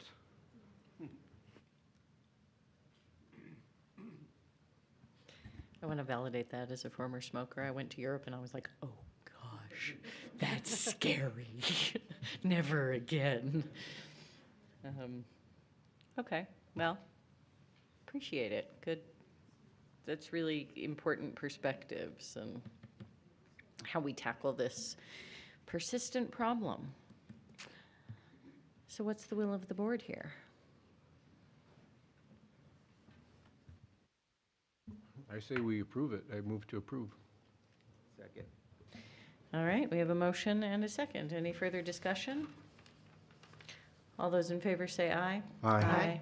Any opposed or otherwise? All right, thank you very much. Moving on to Resolution 2025-2026-13, Quantum Education. Board Member Blaya. Thank you, President Noble, Superintendent Griffin, and Vice President Bozay. First of all, thank you very much for your willingness to hear this tonight and put it on the agenda. To me, quantum computing and quantum education is going to be the future of our workforce. If we don't start building that capability now within our communities, we are going to be even further behind from a job perspective. The way that I envision it and the way that the governor has kind of established her willingness to establish grants for companies to come to New Mexico, quantum computing companies to come to New Mexico, it shows a commitment towards the future. DARPA just signed another quantum engagement grant. And so quantum computing is going to be the next gen of what we have to be aware of, especially in places like quantum communication, and especially for me, after living through what I've lived through in terms of a catastrophic cyber attack, post-quantum cryptography. Now, one of the things that's happening, that's already in place, is Central New Mexico Community College. They already have a technician training program, and they're graduating their students, and they're getting jobs already there's one company in Albuquerque that's hiring pretty frequently called Continuum. They're based out of Minneapolis, but they have places in London, and they have a place in Boulder, Colorado, and now they have a place over in Albuquerque. There's another quantum networking company that's just moved into Albuquerque that's built a quantum engagement. Now, quantum computing is much different than regular computing. The processing capability of a quantum qubit, the core thing is called a qubit. It's an order of magnitude more powerful. And when a quantum processor is in a quantum state, the processing capability that it has is astronomical. There is an encryption standard that's pretty much almost impossible to break because it's a very hard, large factoring algorithm called RSA encryption. China has claimed to be able to use a quantum algorithm to defeat RSA encryption. They haven't published their results, they just published their findings, but they didn't say, here's how we did it, their methodologies rather. And so I envision a world in which, because we have some really smart young people in Santa Fe, where they're actually working with Continuum. They have a library that they exposed, a Python library. Python's a programming language. And they have a library that they exposed for anybody to be able to incorporate. And it basically allows coders to use quantum algorithms and to be able to build real-world quantum use case. Now, right now, the quantum computing industry is focused on hardware development.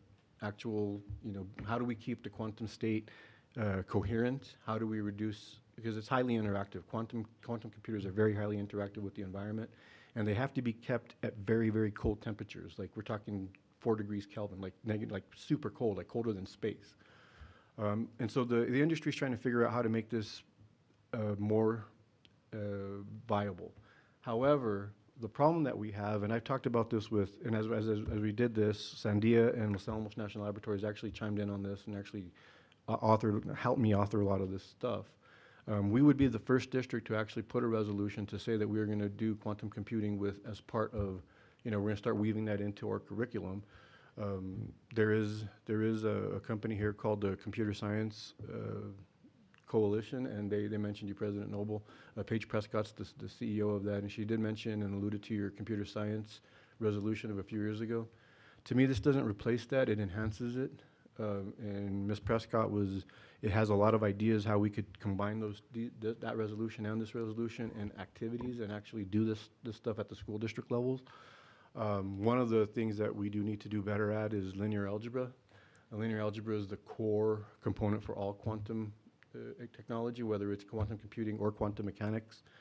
And I do believe that STEAM is the direction, not just STEM, but STEAM, because I do, as we talked earlier about art being having all these benefits and music having all these benefits, but that also for a quantum, for a qubit to stay at a point, it has to be at a state of superposition, which means that it has to be both yes and no all at once.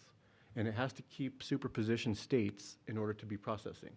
But in order to really grasp how this works, takes a little bit of out-of-the-box type of thinking. And I think STEAM education allows for that, especially with the arts component, allows for that kind of out-of-the-box thinking. So as I went through this, and as the community that kind of assisted me in getting this done, they did talk about not only curriculum, professional development, partnerships and resources. There is money out there. There is the Q Camp that Sandia Labs wants to do, but we also have already talked about starting maybe doing our own Q Camp through the district using the Innovation Hub as a resource. I met with them today to see that they're still involved. And what that would be is a summer program where students, fifth, all the way from 5th through 12, would get these internships at this Q Camp, and they'd get paid to learn about quantum computing and quantum mechanics. And not only quantum mechanics and quantum computing, but also coding, different types of concepts like cryptography, because cryptography to me is the most important thing that we could face as human beings. I don't know if you guys saw, but Iran just attacked a health company in a cyber attack yesterday, and it was a pretty catastrophic attack. So we have to be ready for these engagements, because the cyber world is our next line that we have to kind of battle. And I'm telling you, having had to recover from a catastrophic ransomware attack, it's horrifying. I have been on the dark web doing research to see what data was stolen, and the dark web is an absolutely horrifying place. Absolutely just horrifying. And if there was a way that we can shut it down through post-quantum tactics, then I'm all for that. I don't know that we'll ever get there, because I think it's very well ingrained. However, I do think that this would provide Santa Fe Public Schools, this would provide a statement, and this would make a statement that we are committing to the future, that we are aligned with what the governor's office has been trying to do for the last 3 or 4 years, and with what the Innovation Hub is trying to do. They do have a quantum mechanics group actually going to be they took up the whole second floor over there. That's at the Midtown campus. So quantum computing is coming. It may not seem like we have a lot of information on it right now, but it is coming. And when it hits, it's better that we have our students kind of involved with what needs to happen, with the understandings of what quantum computing really is and how to use it, because that's going to be the next domain, is in use cases. Once we solve the hardware problems, use cases is going to be the next thing, so software. And I know that we have the capabilities on our student population to be able to deploy these tactics, to actually learn these materials. And I am willing to bet that our students could come up with a post-quantum cryptographic algorithm. I really do think that they could do that. And this is a very forward-looking resolution, and I am open to any questions.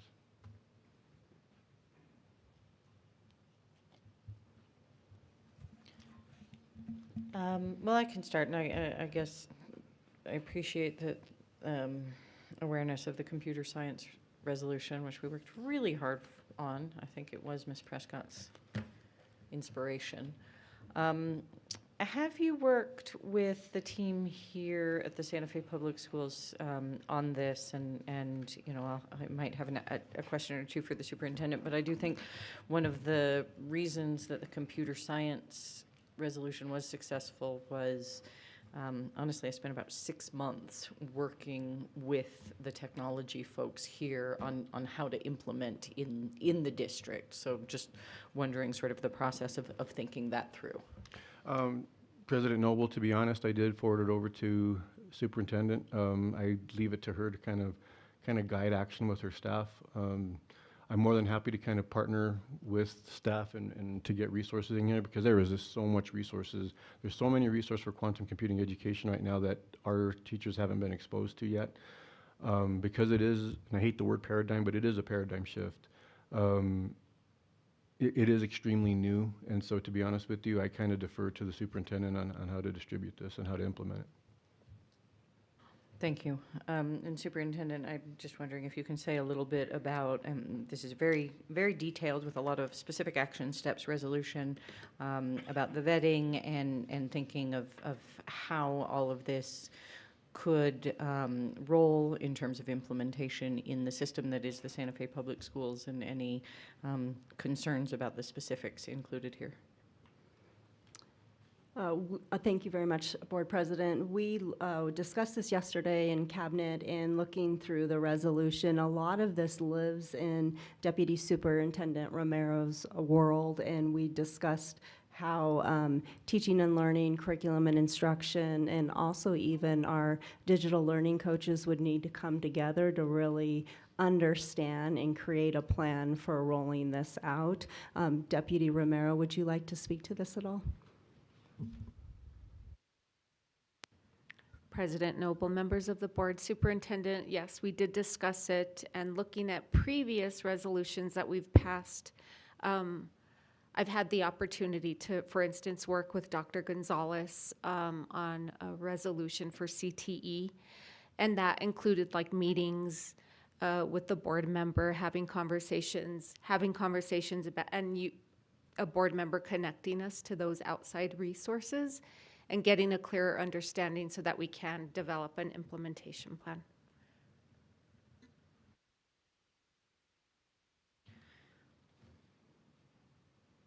And I guess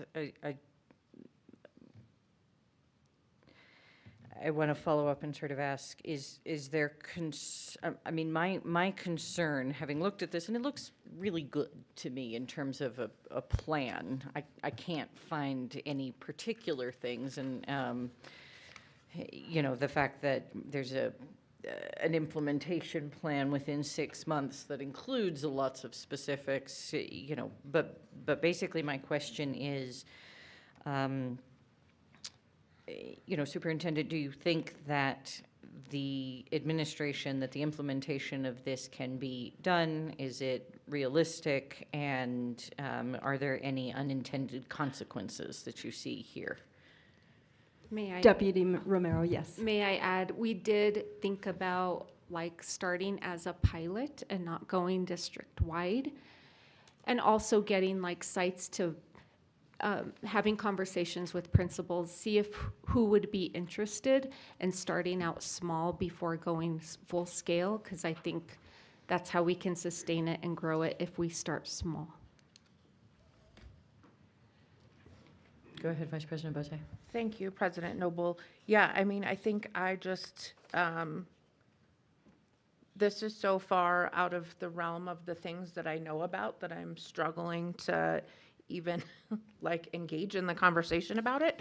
So I just will kind of lead with that as a point of unfamiliarity with this. But and then I think you've approached it really, really well. And there's not any one particular thing that I think is problematic, but my experience of resolutions and the way that we approach those is, I think, what President Noble was trying to say, engaging with staff in the creation of the resolutions so that we frame them in a way that we know what's possible or where a good place to start is, because it's challenging as a board member to say, you will do this and you will do that, and here's the time frame.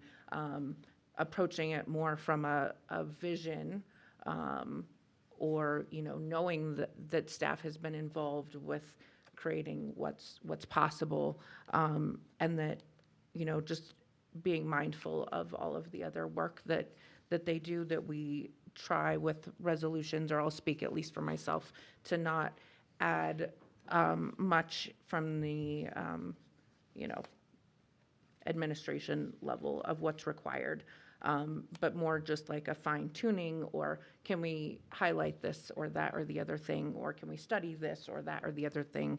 And so my concern is really just about the scale and where we start and how quickly we can get there, fully believing that everything you know about this and that our students need the exposure is absolutely accurate. It's just how we get there, and wanting it to be realistic. Thank you. Dr. Gonzalez. President Noble, Superintendent Griffin, members of the board. I do think that you need to work with the department, the technology department, and get it firmed up a little bit, because there's stuff in here that's saying you have to have this done by 6 months. You know, I don't think we usually do that in resolutions, so it would be really good for you to work with the tech department. Board Member Gonzalez, thank you. Vice President Bose, thank you. One thing I do want to clarify, though, quantum computing sounds technological, but it's not a matter just of technology. It's really more a matter of math and physics. Meet with the math department, physics department, and technology, all of those, and get this finalized. President Noble. Go ahead, Board Member Beta. So would it be appropriate to either table or postpone the resolution? Because I think we do need a resolution that moves us in this direction. It's just, and I actually like that there is so much detail and direction in it, but that probably, like we're stating, comes later in conjunction with the work between Board Member Blea and the superintendent. But I don't want to deny the resolution. I think it's something that we should work on. So given that, I would move that. Is it postpone or table? What's the more appropriate motion? I would say let's just not. Let's Just just leave- okay. bring it back if Okay. that is amenable to Board Member Blea. Did you want to weigh in? Did you want to? Yeah, go ahead. Thank you, President Noble. I just to kind of my one concern is having been with a teacher that got the news that their curriculum or classes were changing. They don't really enjoy it because it means that they have to have much more work to be done. In addition, or this was the change from AP European History to AP World History. In addition to this, it seems like it would cater to a very small student population at first. I mean, only a few people take computer sciences, and out of those, only a few people take AP computer sciences, and then out of those, I think only a few people would take AP quantum computing. I'm hopeful that it'll cater towards a wider population because a lot of computer sciences are harder to get into for a lot of students, or seen as a really difficult subject. Thank you. Okay, looking at you student board members, it looked like, Daphne, you were maybe gonna, no? Okay. All right, well, if that's amenable, we will just not act on this. We will maybe bring it back in a revised form. I heard an idea of a pilot, and I want to echo sort of what I heard from Board Member Beta. I really like this, and honestly, I'm a little bit tired, but I think Board Member Blea's explanation, if anybody wanted to go back and listen really carefully to his introduction to this resolution, was incredibly good. I learned a lot about quantum computing in listening to you there, and I'm thinking about, you know, what is colder than space and other things. But ultimately, I agree that, you know, this is something that represents huge opportunity, and, you know, quantum leaps forward potentially. So I do, and I did like the specificity as well. I think it's really clear, and I could sort of see this going forward. One of the things I've learned that, you know, our student board member very adequately said is, that resistance thing that can happen, and the competition for the professional development minutes and time and subjects that we have in the public schools, because there's only so much of it. And personally, my approach has been maybe that the board should direct professional development less, or generally, even the district administration should direct professional development less, and we could, you know, empower teachers to choose professional development more. I think we did something on that one time. Anyway, it's all mashed up in my brain, but this is, I think there's really something important here in moving us ahead and in those good jobs that are out there, and again, really the potential to move us forward in big ways and solve pretty massive problems. So I appreciate that and look forward to hearing it again. Thank you. Yes, Vice President Bose? Thank you, President Noble. Again,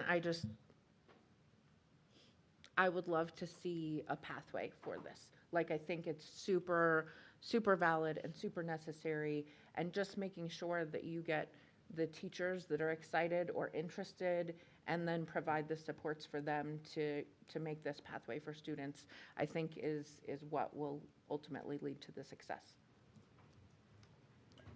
If I was here next year, I'd 100% take the class. Yeah. I was also going to add that it sounds so awesome to me as well, like as a pathway, because I'm also finishing the medical pathway now at Capital. I feel like putting students in a position where they are, really excited about something as awesome as quantum computing is just super exciting. And I think like more development and again, getting the teachers that are really excited and very passionate about computer sciences is very important, because if students see a teacher that is passionate about something, of course they would love to attend the class and want to be there. So I definitely agree. All right, good stuff. Thank you all. Moving on to item D, under board discussion and possible action, our New Mexico School Board Association 2026 scholarship. Let's not pull up any specifics on this.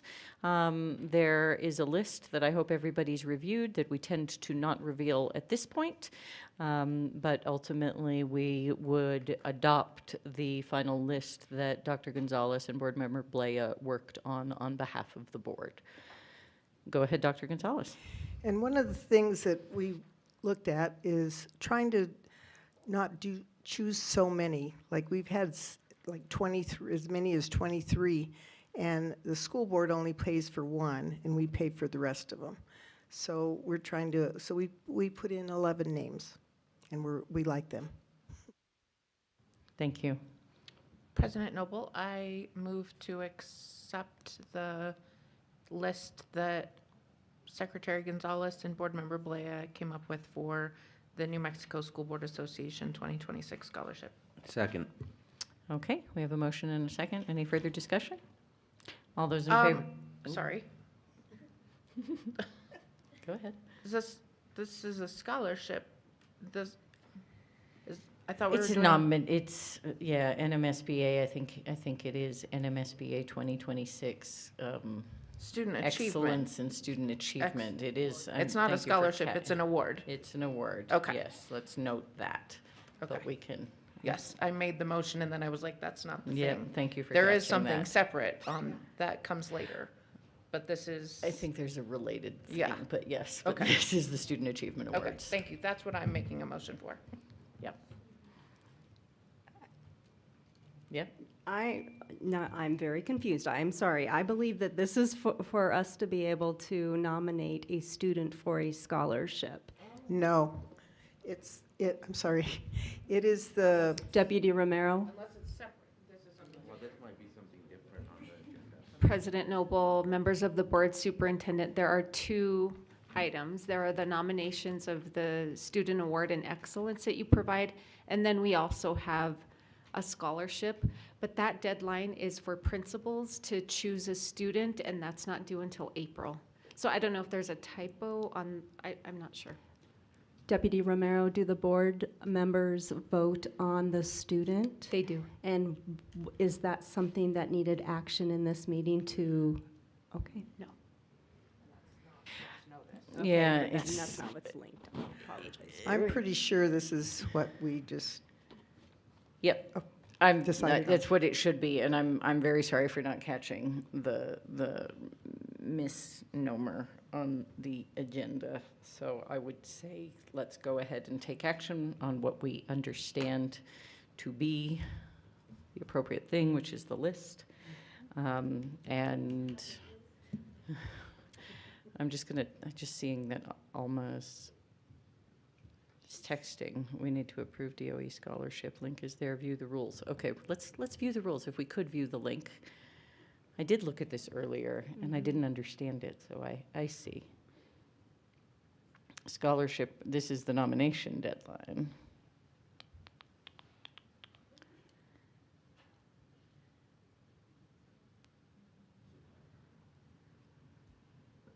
I'm not exactly clear on what we need to do tonight.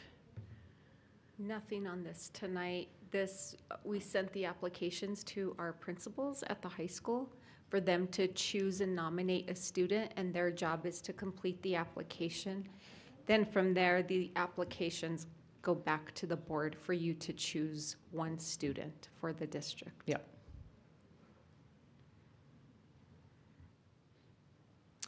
I know that Alma had to send the names of the 11 students in by Friday to the School Board Association.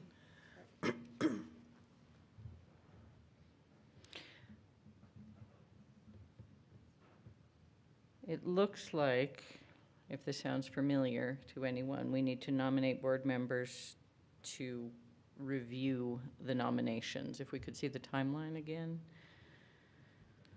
Yes, that does sound.